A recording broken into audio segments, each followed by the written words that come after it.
ব্রাহ্মণকুণ্ড waterfalls, এটা হচ্ছে আপার portion. Similipal tiger reserve ফরেস্টের এটা উত্তর সার্কিট।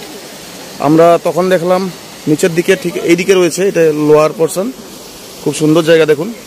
এই পাহাড়ের পথ ধরে আমাদের আসতে হলো, একটু ট্রেকিং করে করে। আমাদের এই সবাই গেস্ট এসে গেছেন।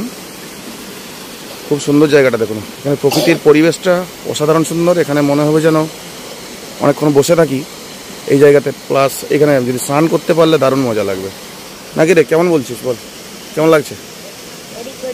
হ্যাঁ, ভালো করে বল। Very good, very nice. আচ্ছা, তাহলে মোটামুটি জায়গা। তারপর আর এই ওয়াটারফলসের আওয়াজগুলো প্রচুর ভালো লাগছে। যাই হোক, তো ওই যে হলদিয়া থেকে এসছে এই ছোটটা, এই যে। তারপর দেখুন, এই হচ্ছে স্পট আমাদের, দুর্দান্ত স্পট।